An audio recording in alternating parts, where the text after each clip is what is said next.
Assalamualaikum warahmatullahi wabarakatuh.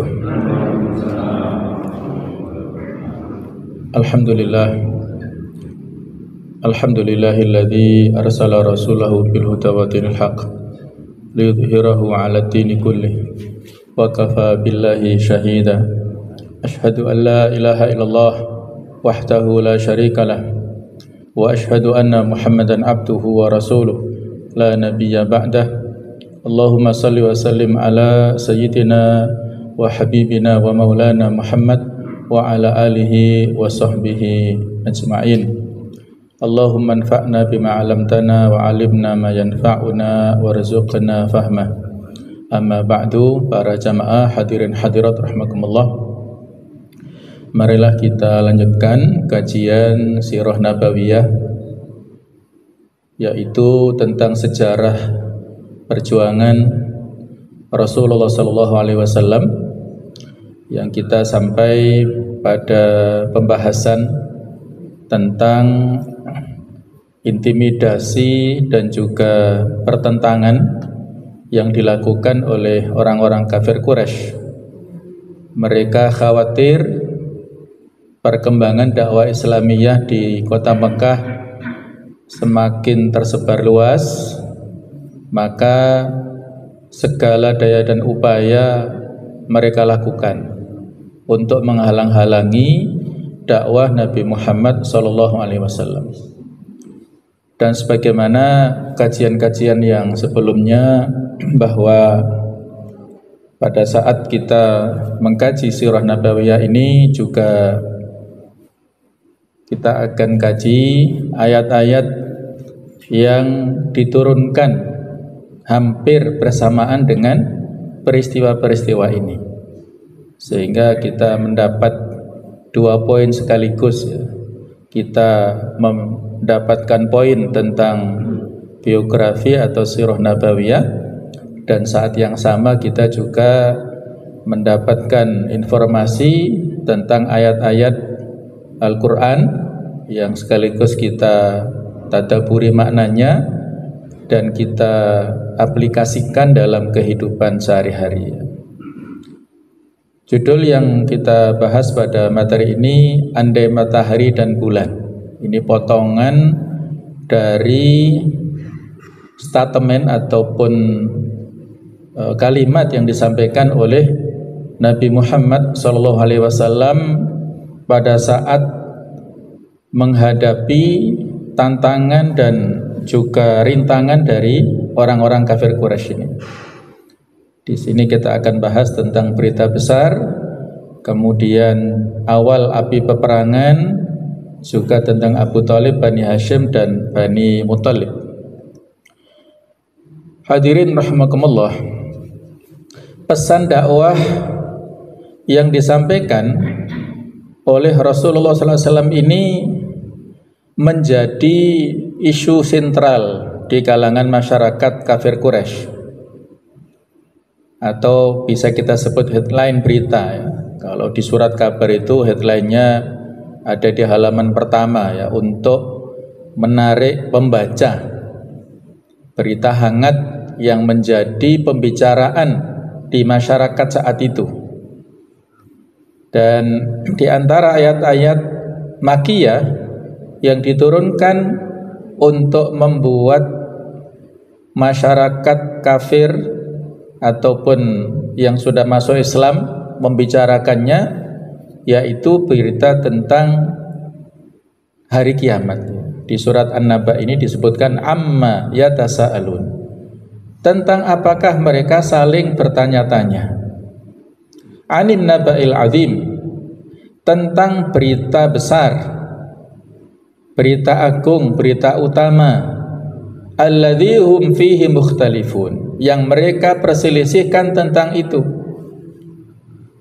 Di orang-orang kafir Quraisy tidak percaya dengan kedatangan hari kiamat nantinya. Mereka hanya meyakini kehidupan dunia, tidak ada keimanan kepada hari akhir. Segala sesuatu berakhir di dunia, tidak ada pertanggungjawaban di akhirat. Nah, sedangkan orang-orang muslim, orang-orang mukmin, mempercayai tentang datangnya hari kiamat, percaya atau iman kepada hari akhir.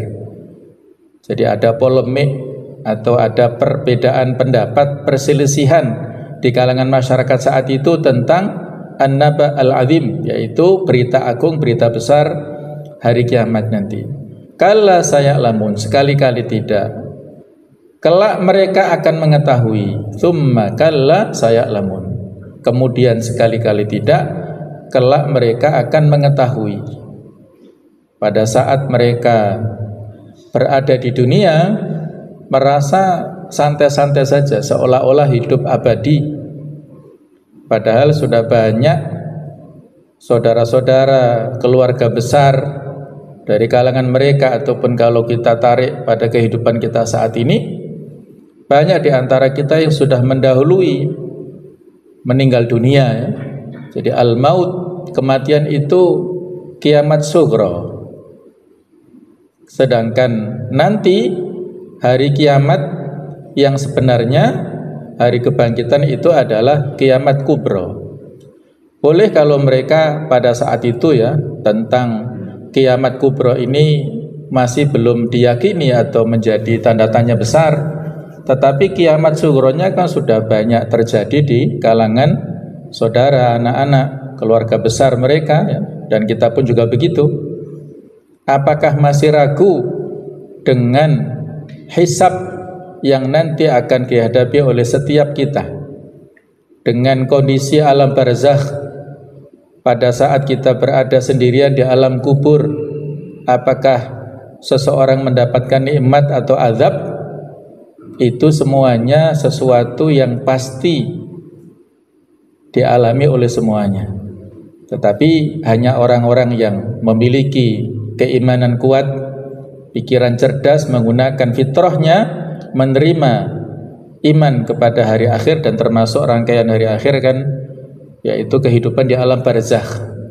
Ini sebagai muqaddimah, walaupun alam barzakh ini berada di bawah tanah, di bawah bumi, tetapi sudah barzakh. Barzakh itu kan pemisah, alam yang terpisahkan dengan dunia ini.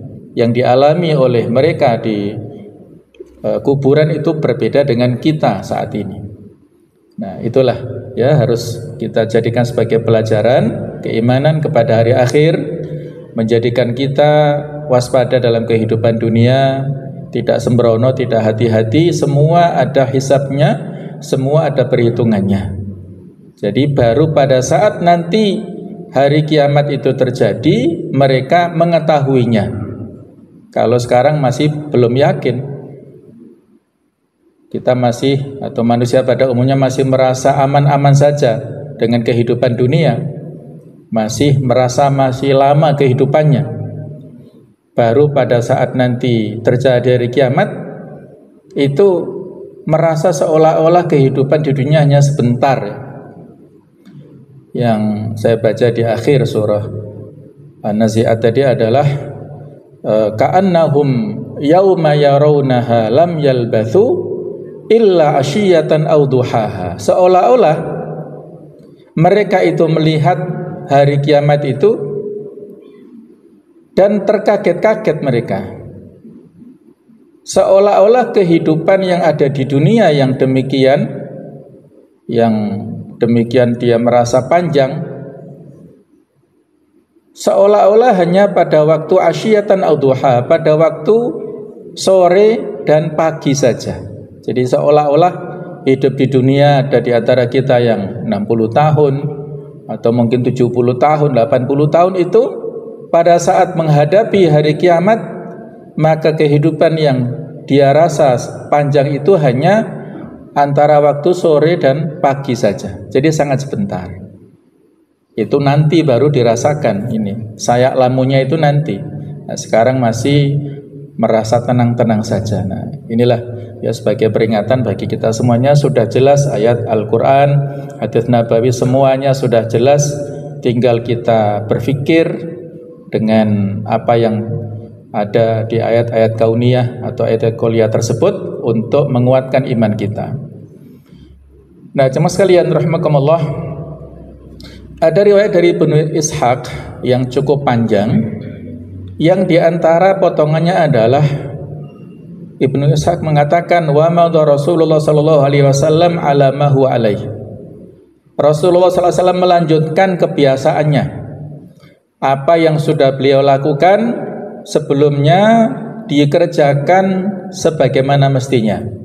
Berdakwah, menyampaikan Islam secara jahriyah, secara terang-terangan, tidak sembunyi-sembunyi lagi. Fasyarul amru bainahu wa bainahum. Sehingga urusan yang terjadi antara beliau dan orang Quraisy ini telah tersebar. Fahadda ba'duhum ba'dun alaihi. Sehingga sebagian orang Quraisy memprovokasi yang lain untuk memusuhi beliau. Tsumma atu ila Abi Thalib. Akhirnya mereka mendatangi Abi Thalib sebagai wali Rasulullah, ya, paman beliau sekaligus sebagai wali pengasuh Rasulullah sallallahu alaihi wasallam. Faqalu, maka mereka mulai menyampaikan negosiasinya ataupun harapan-harapannya. Mereka mengatakan, ya Abu Thalib, wahai Abu Thalib, innalaka sinnan wa syarafan wa manzilatan fi'ina. Anda ini memiliki kedewasaan, jadi usianya sudah berusia, sudah berumur, sudah dewasa, kemudian punya kehormatan dan punya kemuliaan di kalangan kami. Wa inna qad istanhainaka min ibni akhika. Kami sebelumnya telah memintamu melarang keponakanmu. Falam tanhahu anna, namun engkau tidak melarangnya. Jadi sudah disampaikan kepada Abu Thalib supaya melarang dakwah Rasulullah SAW, supaya tidak menyebarkan agama Islam, tetapi rupanya Abu Thalib tidak melarang keponakannya untuk mendakwahkan Islam. Maka datanglah mereka kepada Abu Thalib untuk negosiasi ini. Nah, selanjutnya mereka juga mengatakan wa inna wallahi la nasbiru ala hadha min syatmi abaina. Demi Allah, sesungguhnya kami, ini kalimat ini disampaikan mereka, ya, sudah sering kita sampaikan, walaupun mereka orang kafir, tapi kalau sumpah juga mengatakan wallahi, demi Allah, kami tidak bisa bersabar atas penghinaan terhadap nenek moyang kita, wa aibi alihatina, dan wa tasfihi ahlamina, pembodoh-bodohan kepada mimpi-mimpi kita, wa aibi alihatina, dan pelecehan kepada agama kita, yang kalau diartikan secara harfiah, alihah itu Tuhan-Tuhan kami, patung-patung kami, berhala-berhala kami itu dilecehkan oleh Muhammad. Hatta takufahu anna. Sehingga silahkan pilih engkau menghentikannya dari kami, au nunaziluhu, atau kami yang turun tangan, kami yang menghentikannya. Wa iyyaka fi dzalik, menghentikan dakwah tersebut, ya, tindakan tersebut. Nah, kemudian hatta yahlika ahadul fariqaini, sehingga nantinya salah satu di antara kita, apakah kelompok kami atau kelompoknya, yang akan binasa di antara dua belah pihak ini. Jadi ini sudah menunjukkan iktikad ataupun keinginan lawan, ya, melawan apa yang disampaikan Rasulullah itu, sudah menyampaikan genderang perang di sini. Faqalu li kadza wa kadza, maka mereka mengatakan, ya, demikian lilladzi kanu qalu lahu, ya, kepada yang telah mereka katakan. Fa'abki alayya wa ala nafsik, maka coba perhitungkan antaraku dan antara dirimu, wala. Jadi di sini disampaikan oleh Abu Thalib, ya, supaya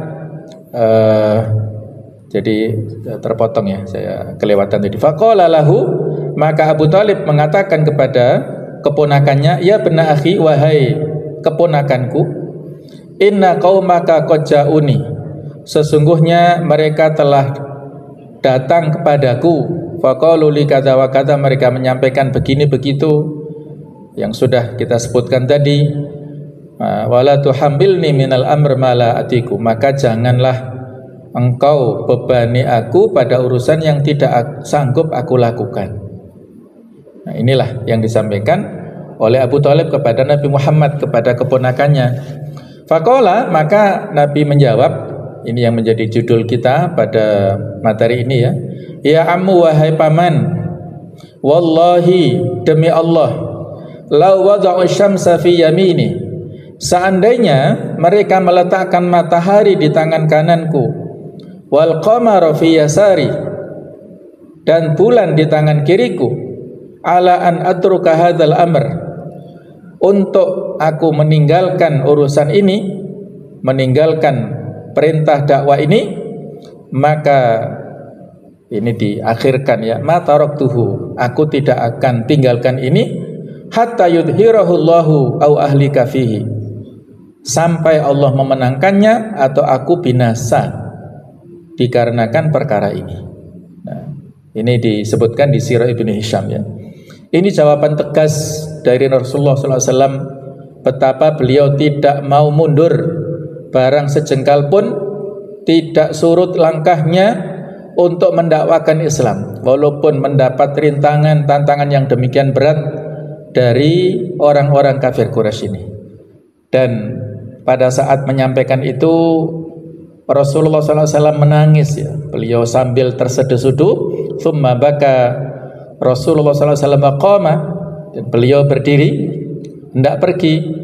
Falamma walla nadahu Abu Thalib, pada saat hendak pergi beliau dipanggil oleh Abu Thalib, aqbil ilayya ya bna akhi, tolonglah kamu datang kemari, menghadaplah kepadaku wahai keponakanmu.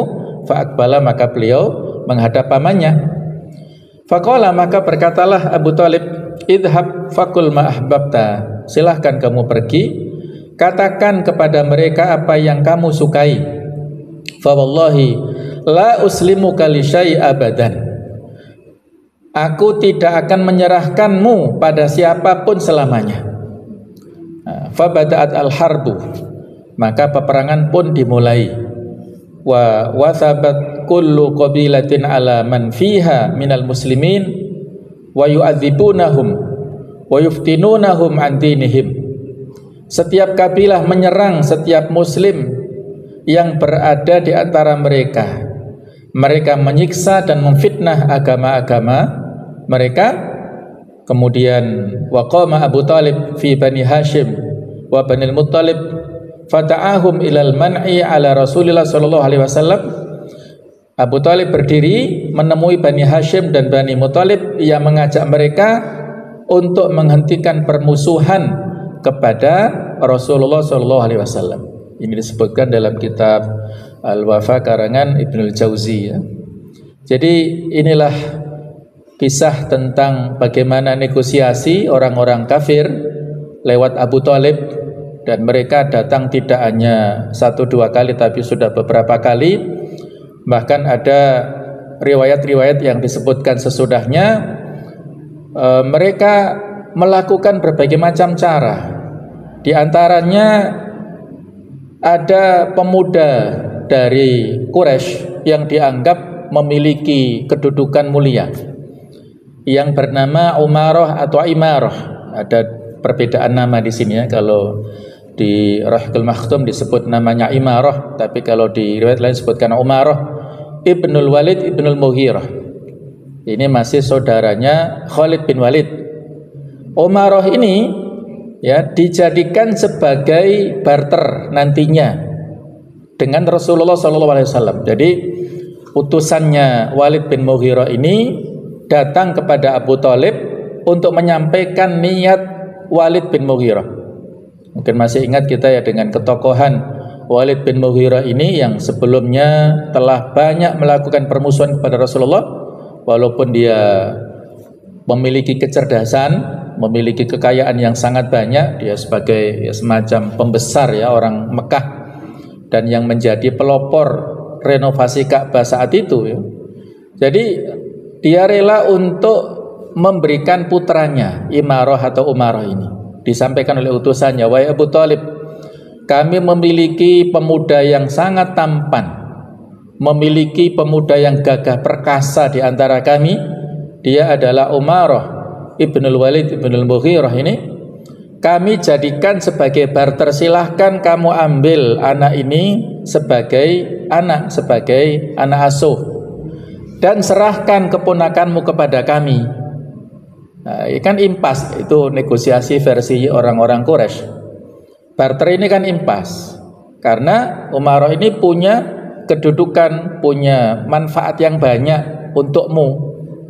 Maka dengan negosiasi ini Abu Thalib tersinggung, merasa dihina dan dilecehkan. Akhirnya Abu Thalib mengatakan, demi Allah, aku sama sekali tidak akan menyerahkan keponakanmu ini.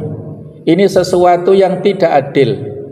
Apakah aku akan mengambil anak itu, aku kasih makan, aku rawat, sementara aku serahkan anakku kepada kalian untuk kalian bunuh? Itu sesuatu yang tidak adil.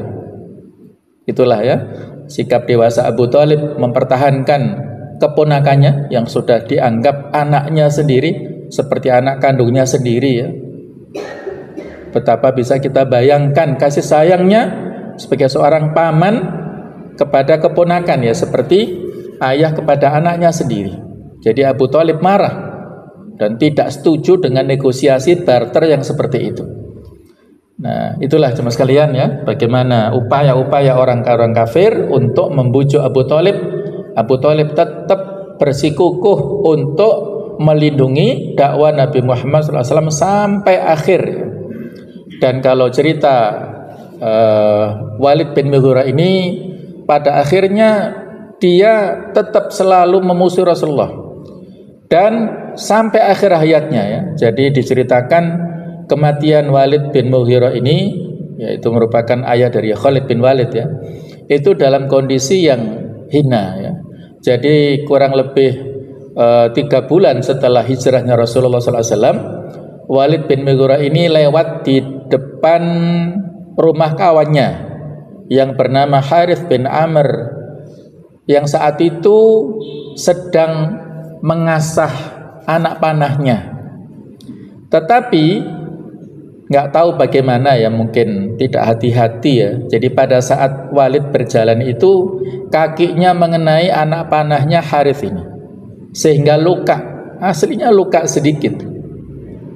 Tetapi dari luka yang sedikit itu menjadi besar ya. Jadi ceritanya malaikat Jibril turun dan membuat ya semacam racun yang sehingga dari luka yang kecil itu menjadi besar ya, menjadi busuk kakinya, dan itulah yang menjadikan kematian daripada Walid bin Mughirah ini. Sehingga dia di akhir hayatnya mengatakan kepada anak-anaknya untuk menuntut diyat. Diyat itu tebusan dari pembunuhan yang tidak sengaja.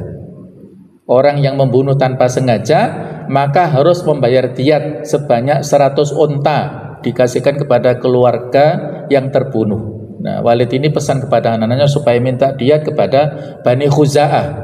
Jadi Harith ini dari Bani Khuza'ah supaya menyerahkan diyat kepada keluarga besar Walid.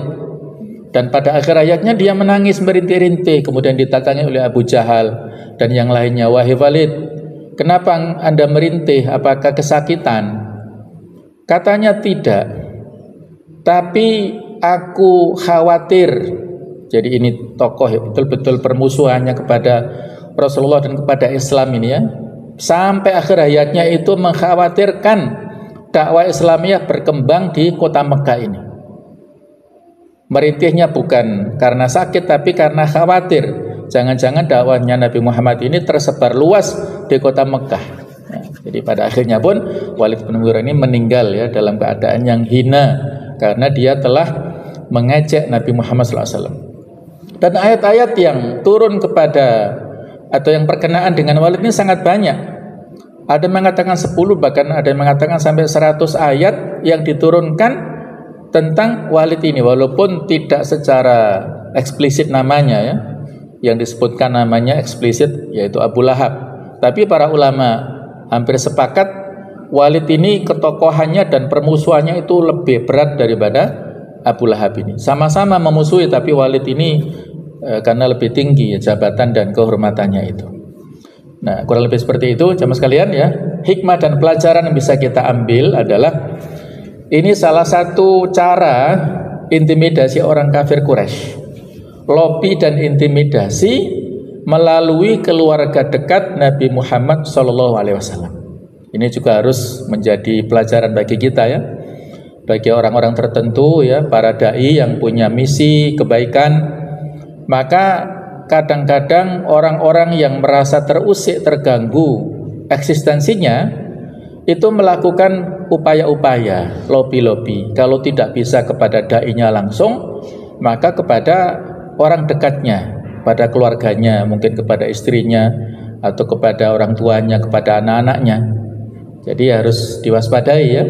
Mungkin si dai-nya istiqomah dalam kebaikan, kebenaran, tetapi istrinya tidak bisa istiqomah. Ya, misalnya cerita tentang Bal'am bin Ba'ura yang mungkin pernah kita dengar ya, di antara ulama menjadi pengikut Nabi Musa alaihissalam ketika disuruh untuk berdakwah kepada kaum Jababirah. Orang-orang Jababirah melobi kepada Bal'am bin Ba'ura supaya membuat strategi memusuhi Nabi Musa, tapi dia nggak mau. Dia muridnya Nabi Musa kok malah disuruh melawan gurunya, nggak mau. Dia istiqomah awalnya, tetapi masuknya mereka lobinya lewat istrinya. Dengan dikasih uang yang banyak, dikasih fasilitas ya, sehingga istrinya yang melobi kepada suaminya. Ini celahnya ya. Kalau suami sudah dilobi istri ini ya sudah susah ya untuk bisa bertahan ya. Akhirnya dia takluk dan ikut kemauan mereka. Itu contoh ya, lobi-lobi, intimidasi ini bisa lewat keluarga dekat dari para dai. Kemudian juga iltizam, kesungguhan ataupun komitmen al-kamil yang sempurna. Ini penting ya, dimiliki oleh setiap dai. Tidak ada satu perintah Allah kecuali pada diri beliau terdapat contoh pengamalan paling sempurna yang diketahui oleh manusia. Jadi bagaimana komitmennya Rasulullah, sudah punya kesungguhan ya, atau keteguhan dalam berdakwah, pantang untuk mundur. Kemudian juga ada sifat asasi dalam diri beliau, tablik menyampaikan dakwah yang sempurna. Tidak ada yang ditutup-tutupi atau yang disembunyikan, tidak ada yang dirahasiakan. Dan setelah cara lobi, fitnah, ejekan tidak berhasil, orang kafir Quraisy menyepakati intimidasi fisik terhadap kaum muslimin yang merupakan sifat secara umum dari orang-orang kafir. Ini akan kita pelajari pada materi yang sesudahnya ya. Bukan hanya kaum muslimin, tetapi juga pada Rasulullah. Kalau sebelumnya mereka masih menghormati Rasulullah, tidak menyakiti fisik beliau, hanya menyakiti psikisnya, tetapi pada episode yang berikutnya mereka juga menyakiti fisik Nabi Muhammad SAW. Sama dengan para sahabat juga. Jadi luar biasa, inilah bagaimana keteguhan dakwah beliau, kemudian semangat beliau yang luar biasa bersama para sahabat. Kemudian kita diingatkan di dalam surah Al-Balad, Allah Ta'ala berfirman, wa anta hillum bihadzal balad, dan engkau benar-benar ya, engkau tinggal di negeri ini ya. Allah berfirman, la uqsimu bihadzal balad, aku benar-benar bersumpah dengan kota ini, yaitu Mekah. Wa anta hillum bihadzal balad, dan kamu Muhammad bertempat di kota Mekah ini. Wa walidi wa ma walad, dan demi bapak dan anaknya, laqad khalaqnal insana fi kabad, sungguhnya kami telah menciptakan manusia berada dalam susah payah. Surah Al-Balad 1-4 ya. Jadi di dalam ayat-ayat ini Allah Ta'ala menyampaikan bahwasanya Nabi kita Muhammad SAW itu penduduk asli Mekah yang dikenal oleh orang-orang kafir, bagaimana keluarganya, bagaimana latar belakang nasabnya, bagaimana silsilahnya, bagaimana sifatnya, interaksinya, dan sifat amanahnya itu mereka kenal ya. Tetapi bagaimana dalam hal ini diperlakukan yang sedemikian dolim, perlawanan oleh orang-orang kafir tersebut yang sesama penduduk Mekah juga. Nah, ini sebagai pelajaran bagi kita ya. La uqsimu bihadzal balad, aku benar-benar bersumpah dengan kota ini. Kata la aslinya itu bermakna tidak, sehingga arti ayat ini, aku tidak bersumpah dengan kota ini. Allah Maha Besar, tidak perlu bersumpah untuk sesuatu. Ini pendapat dari sebagian kecil daripada ahli tafsir ya. Nah, kemudian bermakna tidak menafikan faham manusia pada ayat di surat sebelumnya, yang baru kemudian dilanjutkan bersumpah di dalam surah Al-Fajr ya, fa'amal insan idza mabtalahu rabbuhu fa akramahu wa na'amahu fayaqulu rabbi akraman. Adapun manusia, apabila Tuhannya mengujinya lalu dimuliakannya dan diberi kesenangan, maka dia berkata, Tuhan telah memuliakanku. Ini sifat manusia ya. Kalau lagi dalam keadaan kenikmatan, keberuntungan, kesenangan, dia mendapatkan rezeki, mendapatkan uang, naik jabatan, seolah-olah itu sebagai tanda kemuliaan Allah kepadanya. Kebalikannya, wa amma idza mabtalahu faqadara alaihi rizqahu fayaqulu rabbi ahana. Kalau Tuhan mengujinya lalu membatasi rezekinya, maka dia berkata, Tuhanku menghinakanku.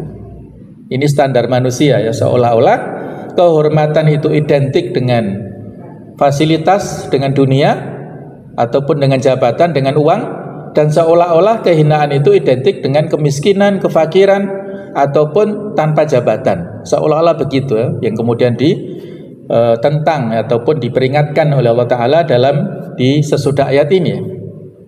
Kalla bal la tukrimunal yatim, dan seterusnya itu ya. Nah, jadi ini menafikan paham manusia pada ayat di sebelumnya. Dan ini kalau maknanya adalah tidak ya, namun ada pause, ada komanya ya. La-nya di sini ada komanya.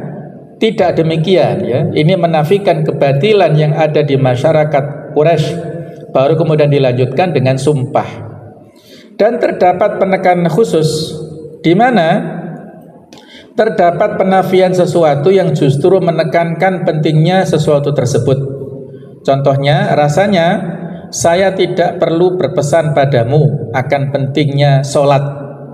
Ini sebuah retorika ya, untuk supaya kita justru memperhatikan betapa pentingnya sholat, karena sudah jelas, sudah betul-betul itu adalah dipahami ya.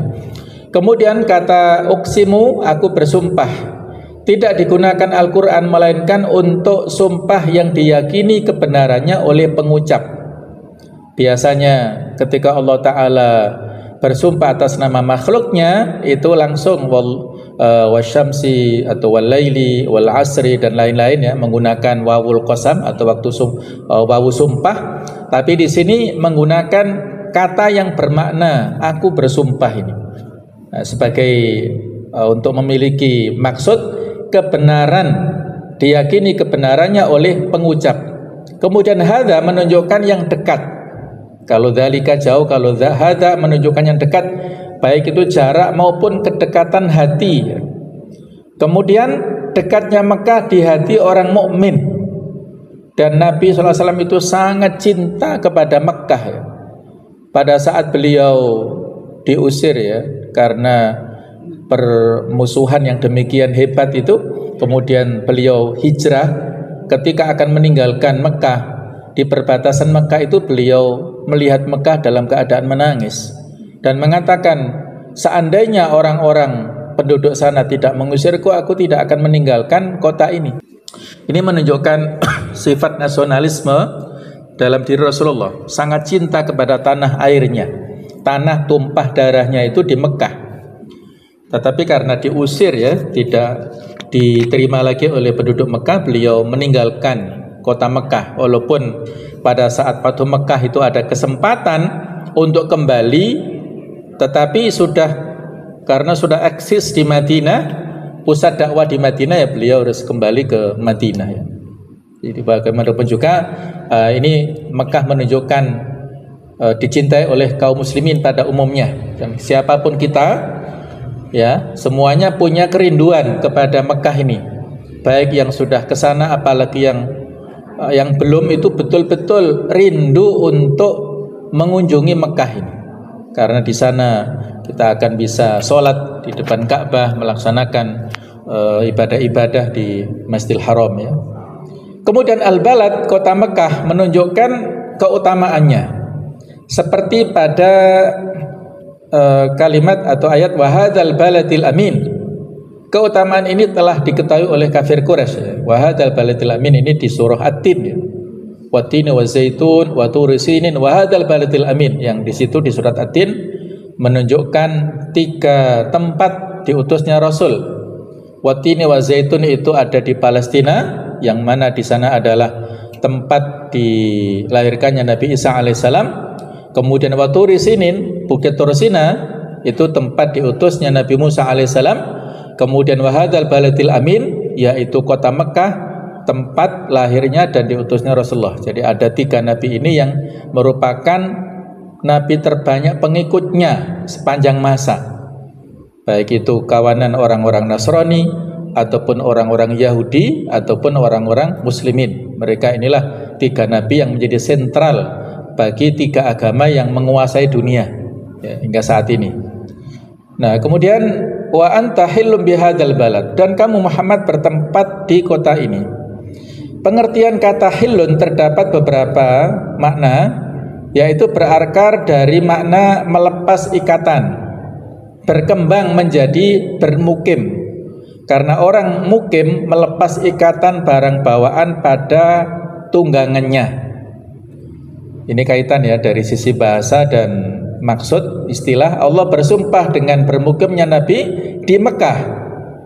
Nah, ini makna yang berikutnya adalah bermakna halal, sebagaimana di surah Ali Imran ayat 93 ada kata-kata hilan. Kullu ta'ami kana halal li Bani Israil. Semua makanan adalah halal bagi Bani Israel, illa ma harrama Israilu ala nafsih, kecuali yang diharamkan oleh Israel atau Nabi Yakub untuk dirinya sendiri, min qabli an tunazzala Taurat, sebelum diturunkannya kitab Taurat, dan seterusnya ya. Jadi ada makna mukim dan ada makna halal. Nah, pengertian halal pertama, Nabi dihalalkan oleh kaum musyrikin di kota Mekah.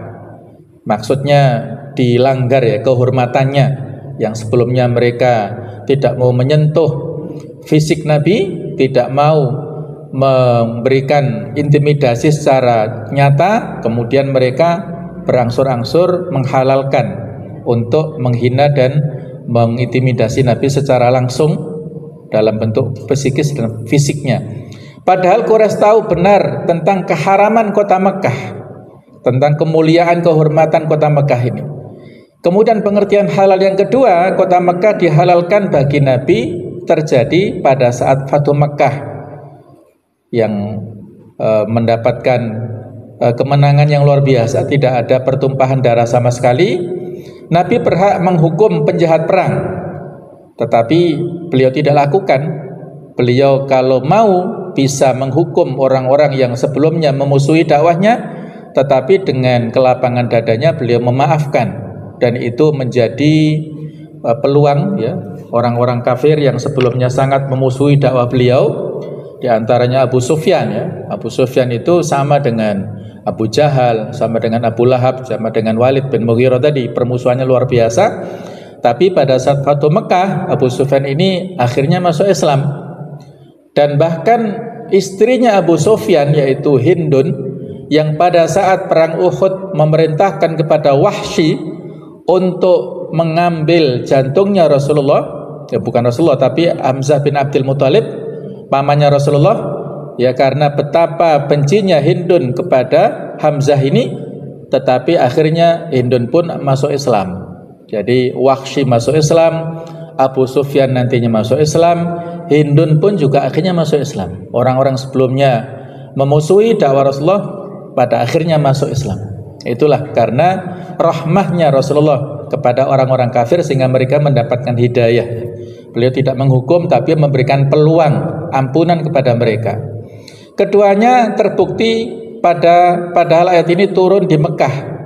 Jadi baik itu makna halal yang pertama ataupun makna halal yang kedua, itu sama-sama nantinya akan terjadi. Dan ini menunjukkan kemukjizatan Al-Quran dari sisi keindahan bahasa, kemudian sisi kebenaran kabar yang diberitakan itu betul-betul terjadi. Kemudian di saat Nabi mengalami tekanan pun sudah diisyaratkan bahwa beliau akan menang. Nah, salah satu dari penopang keteguhan hati dalam dakwah supaya beliau memiliki kesabaran yang luar biasa dan menjadi penopang optimisme dalam dakwah, dan itu terbukti ya. Allah mengatakan di surat Ad-Duha, walal akhiratu khairul laka minal ula. Yang pertama yaitu ya, yang walal akhirah, yang akhir lebih baik daripada yang pertama. Bisa akhirat di sini maknanya hari akhirat lebih utama dari dunia, ataupun akhirah nanti yang akan kau dapatkan itu lebih utama, lebih baik daripada yang didapatkan sebelumnya. Kemudian makna dari ayat wa walidi wa mawalad, dan demi bapak dan anaknya. Muhammad Abdu mengatakan ayah dan anak sifatnya umum. Ada tahapan penciptaan yang menunjukkan kebesaran Allah Subhanahu wa taala. Kemudian Ibnu Qayyim mengatakan wa walid di sini adalah maksudnya Nabi Adam alaihissalam, karena Mekah merupakan pusat seluruh kota yang disebut Ummul Qura, induknya negara ataupun kota-kota yang lain. Kemudian Adam adalah ayah seluruh manusia. Jadi ada kaitan wahadal tadi ya, antahil bihadzal walad, ini ada kaitan karena Adam adalah walid, bapak kita semuanya, sehingga manusia disebut Bani Adam. Maka Mekah juga memiliki posisi yang sangat strategis, induk daripada kota-kota yang lain. Kemudian makna dari walad adalah anak keturunannya, anak keturunan Nabi Adam alaihissalam. Sebagian ulama mengatakan walid adalah maknanya Nabi Ibrahim dan walad adalah Nabi Ismail, yang mana beliaulah yang membangun Mekah. Ketika sudah dewasa ya dan sudah berkeluarga, beranak pinak, maka anak turun Nabi Ismail berkembang biak di Mekah ini, sehingga ini dijadikan sumpah dalam ayat ini. Quraisy juga keturunan Nabi Ibrahim, dan dakwah Nabi sesuai dengan dakwah Nabi Ibrahim. Tidak selayaknya orang Quraisy menentang Nabi Muhammad SAW. Jadi semuanya ada kaitannya, ada masih keturunan nasab semuanya. Kenapa harus saling bermusuhan ya? Maka disinilah diingatkan oleh Allah Ta'ala dalam ayat seperti ini. Laqad khalaqnal insana fi kabad. Sesungguhnya kami telah menciptakan manusia berada dalam susah payah. Kabad ini penyakit yang melanda hati. Manusia diciptakan dalam keadaan yang susah. Hakikat dunia adalah ujian. Apakah seseorang beriman atau tidak, ia akan tetap mengalami kesulitan. Orang mukmin diuji, demikian pula orang yang tidak mukmin juga sama. Mereka mendapat ujian. Namun iman dengan kesulitannya akan mendapatkan surga, sedangkan orang yang kufur dengan kesulitannya balasannya adalah neraka. Dihubungkan ya dari ayat 1 sampai 4 ini pesan kepada Nabi SAW bahwa yang dialami di Mekah bagian dari susah payah dalam memenangkan perjuangan agama, dan bahwa perjuangan adalah kodrat seluruh manusia generasi demi generasi. Jadi tidak ada perbedaan ya, semua manusia dalam keadaan fi kabad, dalam keadaan susah payah, maka harus berjuang, diperlukan kesabaran, diperlukan perjuangan dan juga pengorbanan untuk menghadapi kesulitan-kesulitan hidup. Kemudian Abu Thalib, Bani Hashim dan Bani Muthalib. Jadi Abu Thalib mengumpulkan Bani Hashim dan Bani Muthalib, mengajak mereka membela Nabi Muhammad. Seruan tersebut disambut oleh Bani Hashim dan Bani Muthalib yang memang telah sering bersama-sama dalam banyak hal sejak zaman jahiliyah. Seperti dalam kisah Hilful Fudul yang sudah pernah kita bahas. Sedangkan Bani Hashim dan Bani Muthalib memberikan perlindungan kepada Nabi Muhammad SAW, dan hanya Abu Lahab yang membelot dari Bani Hashim. Abu Lahab ini paman Nabi sendiri ya. Kalau Abu Jahal orang lain, sama-sama memusuhi, tapi kalau Abu Lahab ini masih paman beliau, membelot dari Bani Hashim. Dan ini menunjukkan bukti kebenaran Al-Quran pada surah Al-Lahab, yang mana nantinya sudah dicap Abu Lahab adalah termasuk ahlun nar, orang yang akan masuk ke neraka ya. Walaupun ada riwayat yang sudah pernah kita bahas ya, setiap malam Senin ada keringanan siksa di kuburannya ataupun nantinya di neraka, Allah alam. Ini masih ada perbedaan-perbedaan di antara ulama ya. Tapi di antara sebabnya karena pada saat Nabi lahir dulu ya, Abu Lahab senang ketika diberitakan oleh budaknya, dan budaknya dibebaskan yang bernama Thuwaibah. Thuwaibah dibebaskan sebagai bentuk kesenangan ataupun kebahagiaan Abu Lahab dengan lahirnya Nabi Muhammad SAW. Demikianlah jemaah sekalian dari materi ini, semoga ada manfaatnya. Mohon maaf kalau ada kekhilafan. Subhanakallahumma bihamdik asyhadu an la ilaha illa anta astaghfiruka wa atubu ilaik. Wassalamualaikum warahmatullahi wabarakatuh.